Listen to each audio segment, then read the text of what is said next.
कहानी की शुरुआत बॉस्टन एयरपोर्ट से होती है, जहां हर तरफ रश ही रश होता है। अनाउंसमेंट्स हो रही होती हैं और पूरा एयरपोर्ट एक अजीब सी हलचल से भरा होता है। बहुत से लोग नॉर्मल रूटीन में अपने मोबाइल फोन्स यूज कर रहे होते हैं। यहीं पर हम क्ले से मिलते हैं, जो अपनी फैमिली के पास वापस जाना चाहता है। वो अपनी बीवी को कॉल करता है, मगर वो क्ले से नाराज होती है और अब वो उसके साथ नहीं रहना चाहती, क्योंकि क्ले ने 1 साल पहले अपनी फैमिली को सिर्फ इसलिए छोड़ दिया था कि वो अपने सपने पूरे करना चाहता था। मगर क्ले उससे सिर्फ इतनी रिक्वेस्ट करता है कि उसे अपने बेटे से बात करनी है। बाद में वो अपने बेटे को फोन देती है। कई महीनों बाद क्ले अपने बेटे को देखता है। वो मासूमियत से कहता है, पापा मुझे आप बहुत याद आते हो, मैं आपका वेट कर रहा हूँ। क्ले उसे तसल्ली देता है कि फिक्र मत करो बेटा, मैं बस रास्ते में हूँ। तभी अचानक कॉल कट हो जाती है, क्योंकि बैटरी डेड हो जाती है। क्ले घबराकर चार्जर ढूंढने लगता है, मगर उसे चार्ज करने के लिए जगह नहीं मिलती। लेकिन तभी कहानी में एक डेंजरस ट्विस्ट आता है। एयरपोर्ट पर जो लोग फोन यूज कर रहे होते हैं, उन्हें अचानक तेज झटके लगने लगते हैं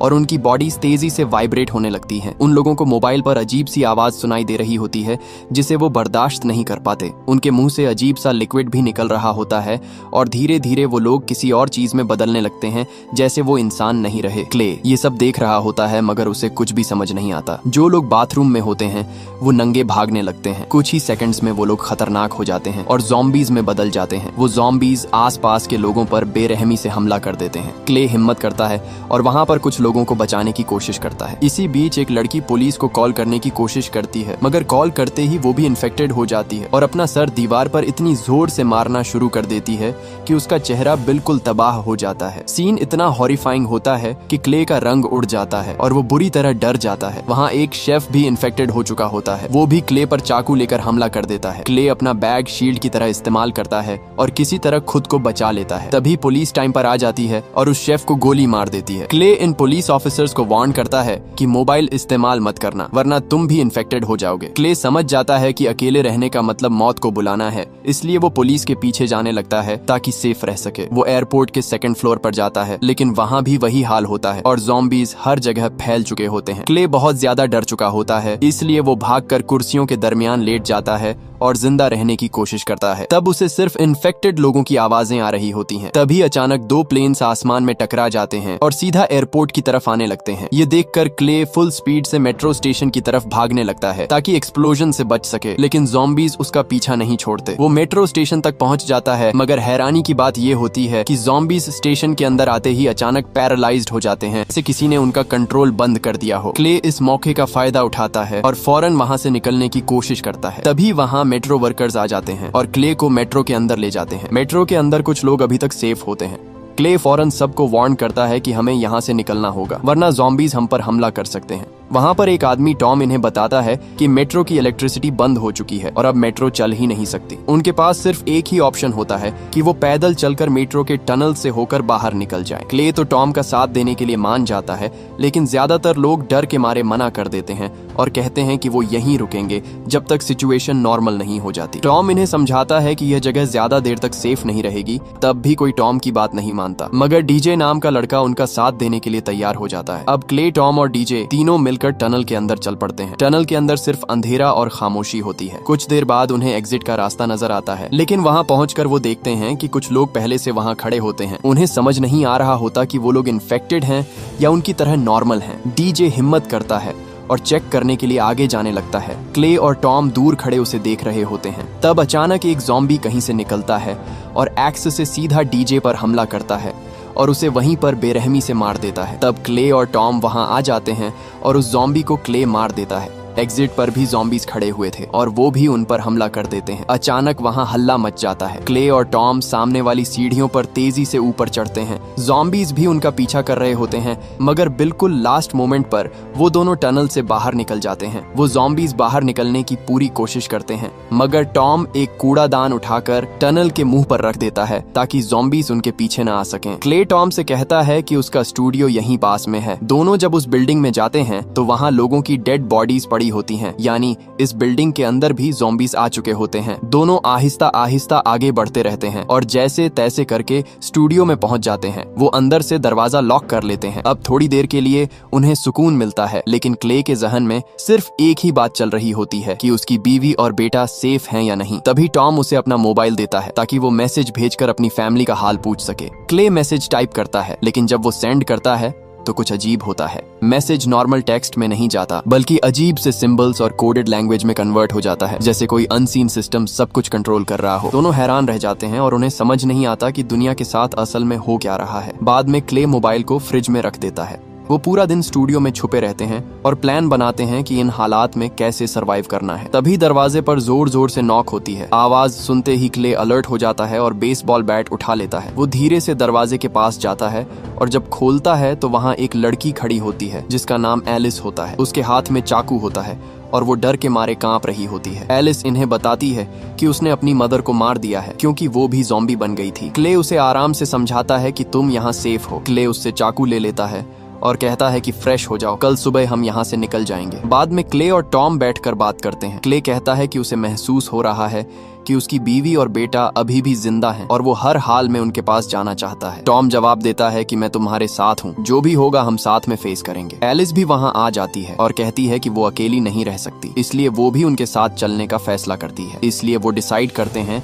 कि वो क्ले के घर की तरफ जाएंगे। तभी उनके मोबाइल पर अजीब से नंबर से कॉल आती है। वो दोनों समझ जाते हैं कि यह कॉल खतरे से खाली नहीं है, इसलिए वो कॉल कट कर देते हैं। अगली सुबह जब वो विंडो से बाहर देखते हैं तो बाहर का सीन और भी ज्यादा डेंजरस होता है। हर जगह ज़ॉम्बीज फैले हुए होते हैं और अगर एक भी उन्हें देख लेता तो सेकंड्स में पूरा झुंड उन पर टूट सकता था। फिर वो तीनों नीचे जाते हैं और ज़ॉम्बीज से बचकर आगे बढ़ते हैं। अचानक उनकी नजर एक ज़ॉम्बीज के ग्रुप पर पड़ती है जो सर्कल बनाकर घूम रहे होते हैं, जैसे कोई गेम खेल रहे हों या किसी सिग्नल पर रिएक्ट कर रहे हों। तीनों कंफ्यूज्ड हो जाते हैं कि ये क्या कर रहे हैं। तभी अचानक दो लोग मोटर बाइक पर वहां से गुजरते हैं। टॉम उन्हें रोकने की कोशिश करता है, लेकिन वो उसकी बात नहीं सुनते और सीधा ज़ॉम्बीज के पास से निकलने की कोशिश करते हैं। कुछ ही सेकंड्स में ज़ॉम्बीज उन पर टूट पड़ते हैं और उन्हें जमीन पर गिरा देते हैं और फिर बेरहमी से उनकी हड्डियां तक चबा डालते हैं। क्ले, टॉम और एलिस चुपचाप ये सब देखते रहते हैं और अब इन्हें पूरी तरह समझ आ जाता है कि यह दुनिया अब पहले जैसी नहीं रही। यहाँ सिर्फ सर्वाइवल का रूल है। वो तीनों इस मौके का फायदा उठाकर रोड की दूसरी साइड पर चले जाते हैं। तीनों काफी देर तक चलते रहते हैं, बिना रुके और बिना आवाज किए। रास्ते में उन्हें एक घर नजर आता है जो असल में एक लीगल वेपन शॉप होता है। क्ले कहता है कि हमें अंदर जाना चाहिए क्योंकि हमें अपनी प्रोटेक्शन के लिए वेपन्स चाहिए। इस बात पर सब अग्री करते हैं। वो सब उस घर के अंदर घुस जाते हैं। उस घर के अंदर भी इन्हें लाशें मिलती हैं और उन्हें भी बेरहमी से मारा गया होता है। फिर वो ढेर सारी बुलेट्स और गन्स इकट्ठी कर लेते हैं और उन्हें लोड भी करते हैं क्योंकि खतरा किसी भी वक्त आ सकता था। गन्स की वजह से सर्वाइवल थोड़ा पॉसिबल लगने लगता है। तभी एलिस बाहर देखती है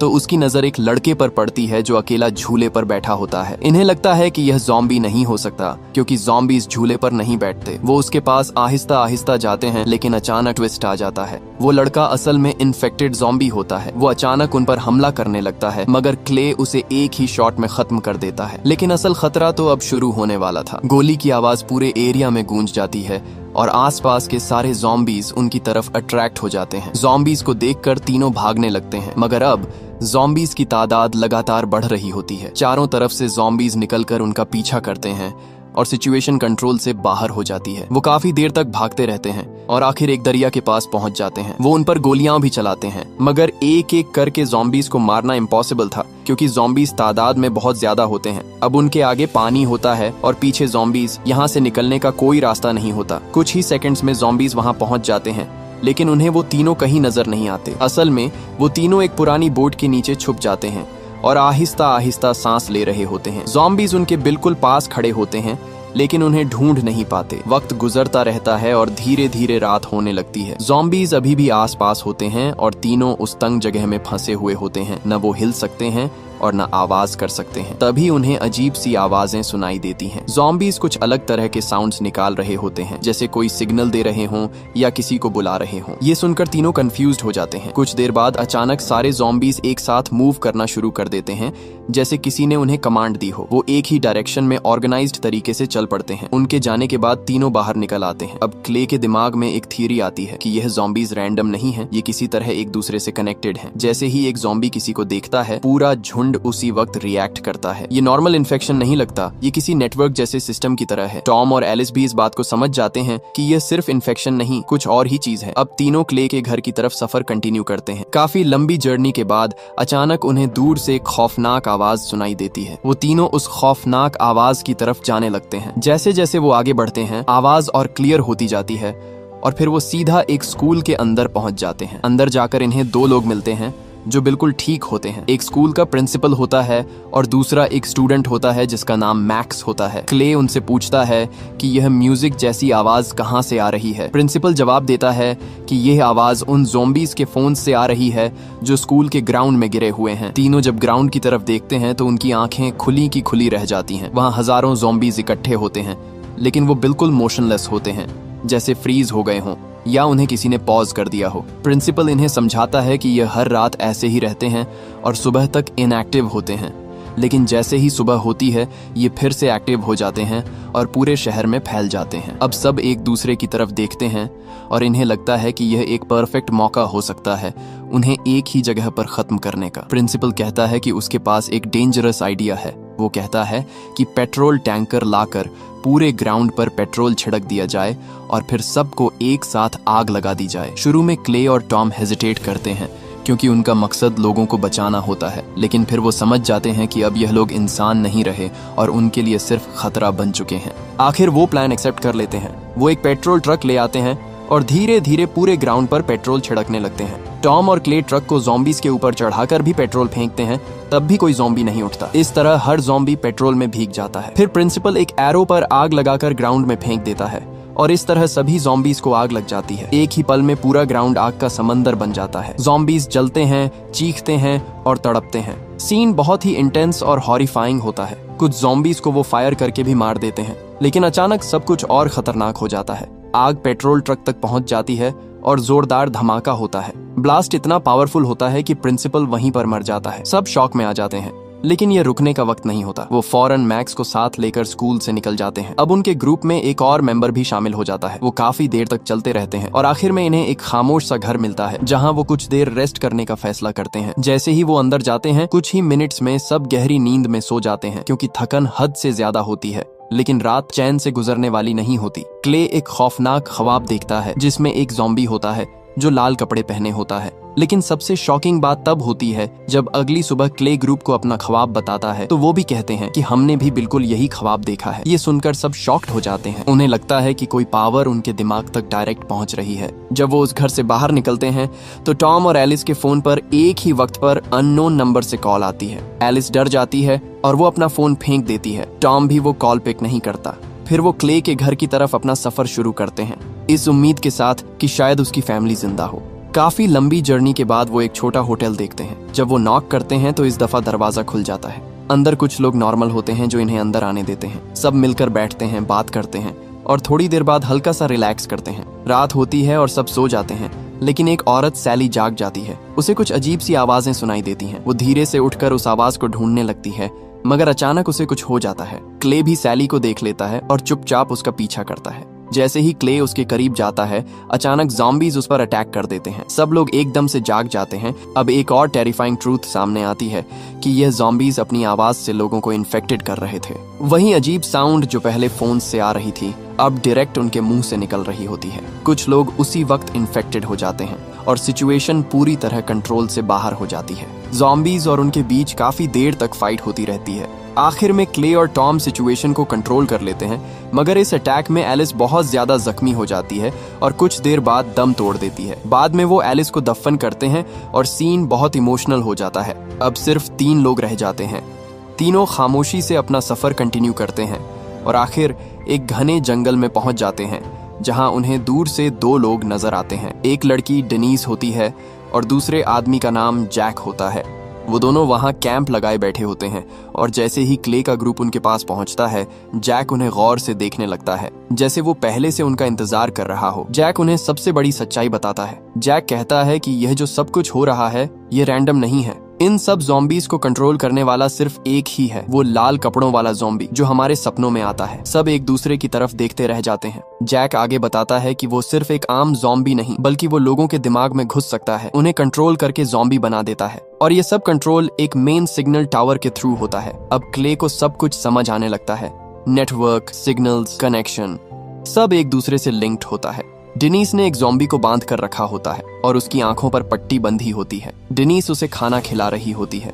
तब क्ले पूछता है कि ये क्या है। डेनीस धीरे से कहती है कि यह उसका भाई है। सीन इमोशनल हो जाता है। वो समझाती है कि उन्होंने उसे इसलिए बांध रखा है क्योंकि जब भी कोई ज़ॉम्बी पास होता है ये रिएक्ट करता है और उन्हें वार्निंग मिल जाती है और उसकी आंखें इसलिए बंद की हैं क्योंकि अगर वो उन्हें देख लेगा तो लाल वाला ज़ॉम्बी उसके थ्रू हम तक पहुंच जाएगा। लेकिन फिर अचानक सब कुछ उलट जाता है। उस ज़ॉम्बी के मुंह से एक बच्चे की आवाज निकलती है। वो पापा पापा कह रहा होता है। क्ले को लगता है कि यह उसके बेटे की आवाज है। उसका दिल तेजी से धड़कने लगता है। वो अपना कंट्रोल खो देता है और फौरन उस ज़ॉम्बी की आंखों से पट्टी हटा देता है। तभी सच सामने आता है। वो उसका बेटा नहीं होता बल्कि सिर्फ उसकी आवाज कॉपी की गई होती है। ये एक ट्रैप होता है, लाल ज़ॉम्बी का ट्रैप, ताकि क्ले खुद कनेक्शन एक्टिवेट कर दे जिससे उनकी लोकेशन एक्सपोज हो चुकी होती है। सब पैनिक हो जाते हैं और टॉम उसे मार देता है। इसके बाद सब फौरन वहां से निकलते हैं। जैक अपनी गाड़ी में सबको बिठाता है और उस जगह से दूर ले जाता है। कुछ देर बाद वो गाड़ी रोकता है और क्ले से कहता है